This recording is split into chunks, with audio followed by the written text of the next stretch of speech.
Bonjour tout le monde, j'espère que vous allez bien. Aujourd'hui, j'aimerais revenir sur un point. Pourquoi le pervers narcissique peut encore, même des mois, voire des années après la rupture, continuer à nourrir de la colère envers vous, alors qu'en plus c'était vous la victime? Pour la simple et bonne raison que, en nourrissant sa colère, il garde un lien. Alors ça, c'est lui qui l'imagine. Vous, vous continuez, vous vivez votre vie. Je l'espère que vous avez dès, la séparation, entrepris des démarches pour vous reconstruire et que même des années après, ça va beaucoup mieux. Mais en attendant, même des années après, moi j'entends, c'est marrant la vie, il y a des personnes avec qui je ne devrais pas être en contact et qui, par hasard, par erreur de numéro, m'appellent et là, je me rends compte que même des années après, ils continuent, la personne que je connaissais à l'époque, à me critiquer.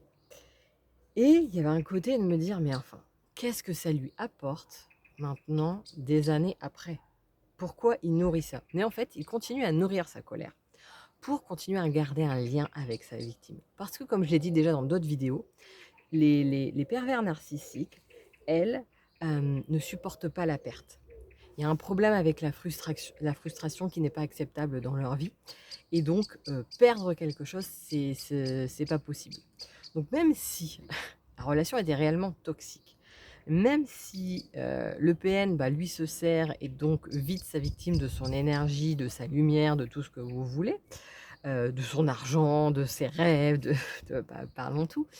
Pour autant, ce qu'il veut, c'est avoir le pouvoir sur l'autre, c'est avoir le contrôle et il refuse de perdre quoi que ce soit. Donc de perdre le contrôle sur quelqu'un, de perdre son propre pouvoir sur l'autre, l'emprise qu'il a sur l'autre, c'est inacceptable pour lui.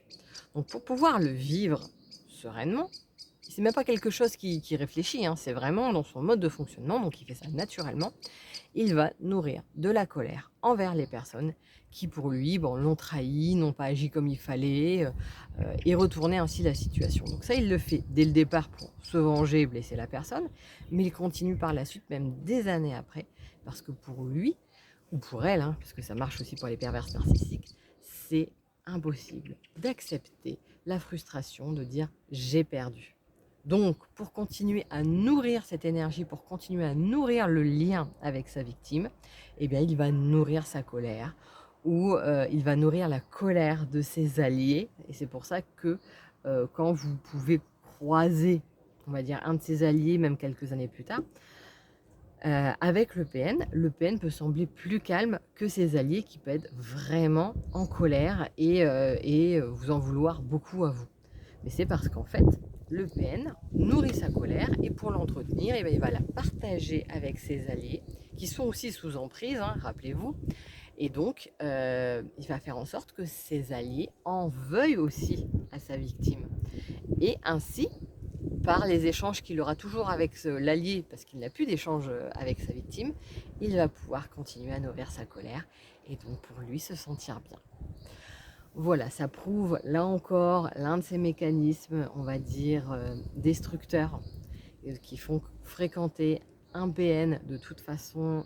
Alors ça permet des prises de conscience sur le long terme, hein, parce que là on se rend compte que ce genre de personne, on n'en veut plus dans sa vie et qu'on met des choses en place pour que ça n'ait plus lieu. Mais pour autant, voilà pourquoi c'est destructeur, voilà pourquoi c'est extrêmement douloureux, voilà pourquoi ça chamboule complètement tous les domaines de vie.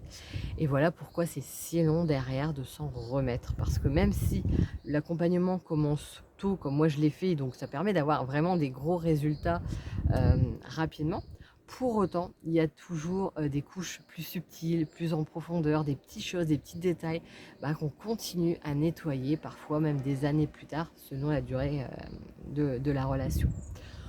Donc, si vous vous posiez cette question, comme ça arrive parfois de dire: «Mais là, il lâche rien», voilà pourquoi. Et voilà pourquoi c'est important pour vous de couper les ponts quand vous le pouvez et que lorsque ce n'est pas le cas, parce que, par exemple, il y a un bien à vendre, parce qu'il y a, des enfants en commun, n'hésitez pas à faire appel à des intermédiaires pour ne plus être en contact directement avec cette personne, avec son énergie néfaste, pour vous reconstruire dans des bonnes conditions, pardon, pour une bonne reconstruction et pour que vous preniez soin de vous, loin de ce genre de personnes. Si vous avez la moindre question, n'hésitez pas à me la poser en commentaire.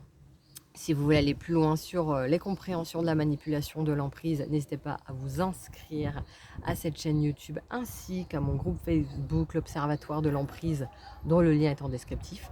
Si vous avez besoin, vous avez mes coordonnées pour prendre des rendez-vous thérapeutiques avec moi, c'est également en dessous. Et puis, vous retrouverez toutes mes offres dans le descriptif. Je vous souhaite une excellente journée, je vous dis à bientôt.